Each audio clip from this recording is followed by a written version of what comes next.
निवडणुकीला उभं राहिलेले ते आप्पासाहेब पाटील पंचायत समितीसाठी थोरात साहेब आणि आता ज्यांनी पाठिंबा दिला ते दरेश्वर चौगुले त्यांनी पण आपल्याला पाठिंबा दिलाय. पहिल्यांदा त्यांना मनापासून मी अभिनंदन करतो. आज ह्या भैरवनाथच्या देवळासमोर आपण सगळे बसलेलो आहे. बसतो म्हणजे नुसतं भाषण ऐकायला बसतो नाही, मतं द्यायला बसलेलं आहे. तर गद्दारीवर तसेच भैरवनाथ तुमचं बघून एवढं लक्षात ठेवा. त्यामुळे कुणी आपण बदल करायचा नाही. आज आप्पासाहेब थोरात मागच्या थोड्या मतांनी पडले तुम्हाला माहिती आहे. आनंदराव पाटील गेले अनेक वर्षे राजकारणामध्ये आणि दरीबच्चीचा संपर्क तुम्हाला माहिती आहे. रामगुंड मोहरीपासून या गावाशी संबंधित आहे. ज्यावेळेला मला इथं दगडफेकोरी झाली त्यावेळेला मी आमचा भाऊ गाड होता त्यावेळेला, म्हणजे तेव्हापासून आतापर्यंत दरीबच्चीची आमचा राजकीय संबंध फार मोठा आहे. रामगुंड मोहरीनंतर सिद्धरामाचा गंगापाडा ते सगळे त्यांचं कुटुंब आता संपलेलं आहे. परंतु एका संघर्षाच्या काळामध्ये रामगुंड आणि मोहरीला आम्ही आमचे भाऊ अतिशय एका भावाने एका जीवानं आपण काम केलेलं आहे. आज आपल्याला अशी परिस्थिती आली की आमचे दोन उमेदवारची तुम्हाला ओळख झालेली आहे. हे स्थानिक आहे, हे काम केलेले आहेत आणि काम करणारी माणसं आहेत. त्याच्या उलट तुम्हाला सांगतो काय म्हणतो सरदार पाटील, किती पक्ष झाले सरदार पाटलाचे तुम्ही अभ्यास करा जरा. पहिल्यांदा झेडपीला मगाशी सांगितलं पुजारी नाही त्याला झेडपीला आम्हीच आणलो. काय राहायला गुन्हा आणला आमच्या जवळ.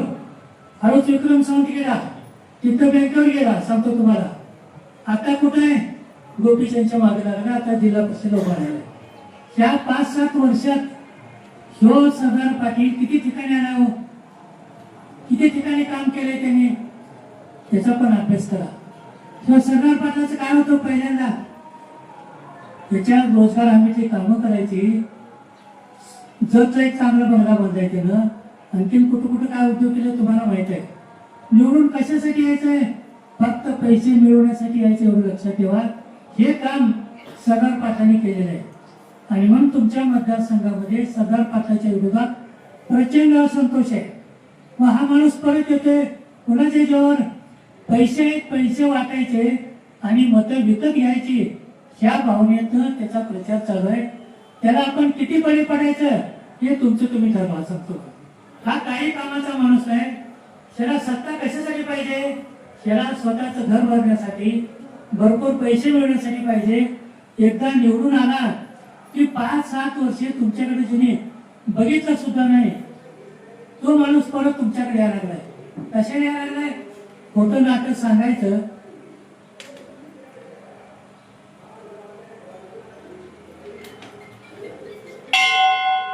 खोटं नाटक सांगायचं आणि आपला घर प्रपंच मोठा करायचं एवढंच काम याच्याकडे आहे. सगळे पक्ष फिरायचं. उद्या समजा गोपीचंद सत्तेवर गेला आणि कोण आमदार झाला की कोणाला टोपी बदलावून समजून घ्या. त्याची कुणावरही निष्ठा नाही, याची निष्ठा सत्तेवर आहे. सत्तेच्या मागे लागलेला हा सरदार पाटील आहे. त्याला पराभूत करण्याचं काम जबाबदारी तुमच्यावर लक्षात ठेवा. आता त्याने काम करायला आहे. त्याचं काम कर माहिती आहे का, जे लोक नाराज आहेत त्याच्या खिशात पैसे घालायचे, त्यांच्या हातापाया भरायच्या आणि चुकलं माफी करा म्हणायचं आणि मधून मागून निघून जायचं काम चालू आहे. काम काय करतो अजिबात त्या लोकांना माहिती नाही. दुसरा उमेदवारच्या बद्दल आपण बोलायचं काम नाही. तो असंच पक्ष बदलून इकडून तिकडून आला नाही. गोपीचंद कडे जेवढी माणसं बीजेपी मध्ये आहेत 90% माणसं मी तयार केली लक्षात ठेवा. तो सरदार पाटील असेल, तो सुनील पवार असेल, आकाराम मासाळ असेल, कुठले नाव तुम्ही घ्या, ही सगळी माणसं आमच्या भट्टीत तयार झाले. हे मुळातली त्यांची माणसं नाहीत. म्हणजे आयात करून पक्ष वाढवायचं काम गोपीचंद पडळकर करायला लागले. अस्तित्वाचा त्यांनी कार्यकर्ते तयार करायला पाहिजे ना. आम्ही 40 वर्षे खस्ता काला येतं त्यात माणसं आम्ही तयार केली. आयता माणूस तयार केलेला माणूस तुम्ही त्याला तिकीट द्यायचं आणि निवडून आणायचं आणि लोकांचा विश्वासघात करायचा आणि लोकशाहीचा गळा दाबायचं काम हे गोपीचंद पडळकर करायला लागले. मगाची कोणतं भाषण सांगत होते, मला लांबून ऐकत होतं की काय ते अमकं केलं तमकं केलं, काय ते RTO ऑफिस केलं म्हणून. महाराष्ट्रामध्ये 9 आरटीओ ऑफिस झाले, एकच झाल्या का जतमध्ये. बरं एवढ्या लोकांमध्ये जे बसले नाही तर आरटीओ ऑफिस कोण मागितलं का तुमच्यापैकी, याचा तुम्ही विचार करा. आम्ही जे मागतोय ते करा ना. म्हैसाळ विस्तार योजनेचं काम माझ्या कारकिर्दीत चालू झालंय. 1800 कोटीचं काम चालू झालंय. माझी एक तळमळ होती की माझ्या कारकिर्दीमध्ये म्हैसाळ विस्ताराचं निम काम झालं. 60-62 गावाला मिळालं आणि 65 गावाला अजून पाणी मिळालेलं नव्हतं. तुम्हाला काही लोकांना आठवत असेल, ज्यावेळेला लोकसभेचं इलेक्शन चालू झालं त्याच्या आधी 4 वेळा आपण धरणे आंदोलन केले. लक्षात घ्या, सर्व पक्षीय आंदोलन केलं आपण. मागणी काय होती, पूर भाग जो पाण्यापासून वंचित आहे त्या भागाला पाणी द्या, ही आपली एकमेव मागणी होती. आणि त्याला त्यांनी सांगितलं करू म्हणलं. लोकसभेची निवडणूक आल्यानंतर आम्ही जाहीर केलं, ही जर योजना मंजूर नाही झाली तर लोकसभेला आम्ही बहिष्कार घालू. हे सांगितल्यानंतर म्हैसाळ विस्तारित योजना मंजूर झालेली आहे. 1800 कोटीची योजना आहे. हे कोणी सांगायची गरज नाही. गोपीचंद योजना सुद्धा माहिती नव्हती, त्याच्या आधीच मंजूर झालेलं आहे. आता योजनेपर्यंतचं काम जवळजवळ होत आलेलं आहे. ते सुद्धा काम बरं का, जिल्हा नियोजन बैठकीमध्ये अजितदादा अध्यक्ष होते, मी तिथं जिल्हा नियोजन होतं. तिथं इलेक्ट्रिक लाईनचं काम अजून चालू नव्हतं, फक्त पाईपलाईनचं काम चालू होतं. मी जिल्हा नियोजनमध्ये हा विषय मांडल्यानंतर अजितदादांनी त्याच ठिकाणाहून मुंबईला फोन लावला आणि इलेक्ट्रिक लाईनचं काम चालू करा म्हणल्यानंतर ते सुद्धा काम आता चालू झाले, प्रगतीपथावर आहे. आज राहिलेलं पाईपलाईनचं काम आपल्या भागात आहे, ते सुद्धा काम चालू आहे. तुम्हाला माहिती आहे ह्याच्यामध्ये गोपीचंद पडळकरचा काही संबंध नाही. हे त्यांनी जाहीर सभेत आमच्या समोर येऊन बोलावं. त्यांनी काय केलं, आरटीओ ऑफिस केलं म्हणलं. अजून एक काय केलं, कसं प्राणी संग्रहालय म्हणजे जत तालुक्यामध्ये मला सांगा, आपल्या मैदानात इथं चारा नाही, 400 प्राणी आणा म्हणून सांगते केलं. कोणाची मागणी होती प्राणी संग्रहालय पाहिजे असं आहे का कोणा तुमची मागणी? 400 वेगवेगळ्या प्रकारचे प्राणी आणा आणि ते प्राणी येतात. आमच्याकडे आहे ते ऍग्रिकल्चर कॉलेज आहे, त्याला माहिती माग, त्याच्यासाठी प्रयत्न करायला पाहिजे. अग्री कॉलेजची मागणी आपली पहिल्यापासूनची आहे.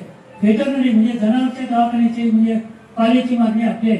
ह्या मागण्या सोडायचं, तिथे जे काही मंजूर होते जी शासनाची योजना आहे मग ती तालुक्याला लागू आहे का गरज आहे का हे काही न बघता त्यात एक योजना आणायचं, तालुक्यात सांगायची मी हे कामं केले. वास्तविक पाहता जेवढी रस्ते दिसते, जेवढी तुमच्या गावाचे तलाव दिसते, ते कोणाच्या कारकीर्द झाले तुम्ही ठरवा तिथं. मी म्हणत नाही की आमच्या कारकीर्द झाले. बच्चीच्या आसपासचे जेवढे रस्ते आहेत, बच्चीचे तलाव जेवढे आहेत ते कोणी केले, माझ्या कारकिर्दीमध्ये झाले. तेवढं लक्षात ठेवा. जत तालुक्यातलं प्रत्येक गाव हे रस्त्यानं जोडण्याचं काम मी केले. तेव्हा मी असं कधी सांगितलं त्याला की सगळे काम मी केले म्हणून. आता आपलं काम असते ते आपण करायचं असते आणि लोकांना जी गरज आहे ते गरज आपण भागावं लागतं. आज तालुक्यामध्ये शेतकऱ्याची काम असते, मजुराची काम असते, मोठमोठ्या घोषणा होतात, पण महागाई किती वाढलेली आहे त्याचा कधीही विचार आपले सरकार करत नाही. आणि सरकार जरी आपण ते भाजपच्या सरकारमध्ये जरी असतो आपण तरी शाहू फुले आंबेडकरचा विचार बाळगणारे हे अजितदादा पवार होते. दुर्दैवाने काल त्यांचं निधन झालेलं आहे.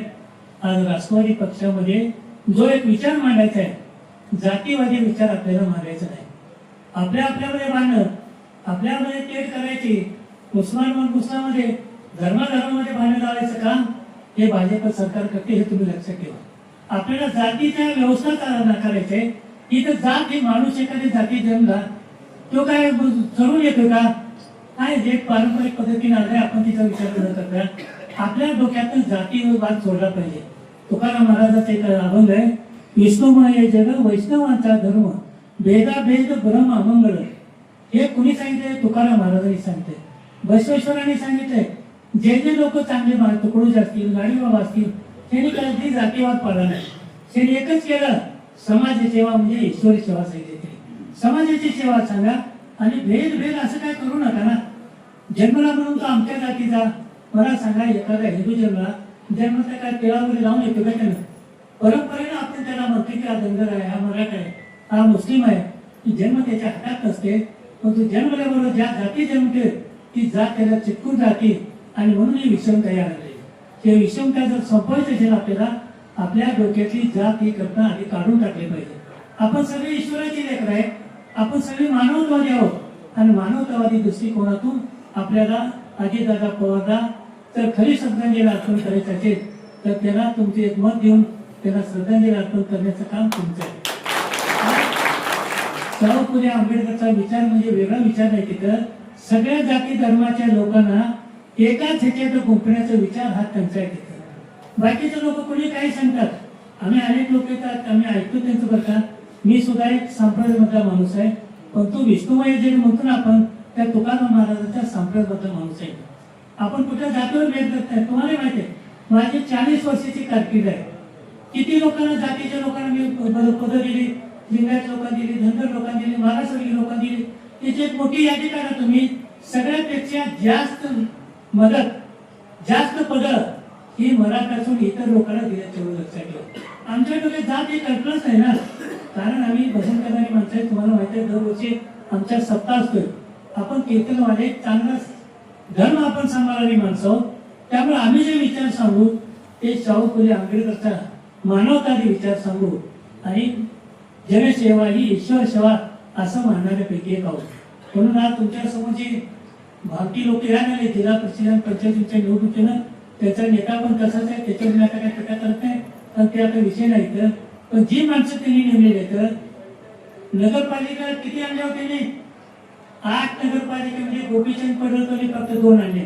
त्यापैकी एक जत आहे आणि त्याच्या राहत्या गावच्या आटपाडीचे आहे. 6 नगरपालिका कोणाच्या आहेत? 6 नगरपालिका या बीजेपीच्या विरोधात राष्ट्रवादीचे तेवढं लक्षात. म्हणजे हा बीजेपी पक्षाला आपण जतमध्ये वाढवायला लागले, खतपाणी घालायला लागले. जसं गोपीचंद बाहेरचा चालला तसं त्या सरदार पाटील तुम्हाला चालवायचं आहे. एकदा चालवून बघितलं ना तुम्ही, आता तुम्ही ठरवायचं घ्या माणसाला आपण काय करायचंय. तुला पैशाला जर बळी पडला, भैरवनाथ तुम्हाला सोडायची राहते, एवढं लक्षात ठेवा. पैशाला बळी पडू नका तुम्ही. आज ही 2 माणसं अनेक वर्षे त्या गावच्या तालुक्याच्या राजकारणामध्ये भाग घेतात, काम करतात. त्यांनी एकदा तुम्ही संधी द्या आणि संधी दिल्यानंतर तुम्हाला हक्काचा माणूस मिळेल. ह्या तालुक्याचा, ह्या गावचा माणूस आहे. सरदार पाटलाचा काही संबंध नाही, काय नाही. त्याला तुम्ही भेटाल तिथं आसनी जाणार आहे, आसनी जाते तुम्ही ठरवा तिथं. अशी माणसं आपल्याला राजकारण घाण करायचं काम करेल आणि जातीवाद वाढवायचं काम करायला लागेल. आणि आम्ही जातीवाद संपवायचं काम करायला लागलोय. आणि तसा आमचा इतिहास पण आहे, लक्षात ठेवा. आम्ही कुठल्याही जात बघून कोणाला पदं दिली नाही. सगळ्या जातीच्या, सगळ्या धर्माच्या लोकांना पदं दिली. अगदी मुस्लिम बाईला सुद्धा मी जत पंचायतीचा उत्सवती केले, लक्षात ठेवतो. म्हणजे आमच्या डोक्यात जातच नव्हतो ना, जातीवर कधी राजकारण मी केले नाही. म्हणून आज 40 वर्षे राजकारणामध्ये काम करणे तुमच्या समोर बोलायला उभा आहे. मी कधी कोणाला शब्द दिलाय आणि तो पाळलेला नाही असं तालुक्यात एक तरी माणूस माझ्या समोर उभा करा. मला शब्द दिला आणि तुम्ही पाळाले, एक म्हणते एक माणूस. माझ्या आयुष्यात मी खोटा शब्द कोणाला दिले नाही. अजितदादाचा जो स्वभाव आहे तो स्वभाव माझा पण होता. जे होते ते करायचं, जे होत नाही त्याचा नाद करायचा नाही, ही स्पष्ट भूमिका माझ्या आयुष्यात मी घेतलेली आहे. माझं राजकारण तर संपलेलं आहे, पण मी राजकारण करणार आहे. मी कुठल्याही निवडणुकीला उभा राहणार एवढं लक्षात घेतो.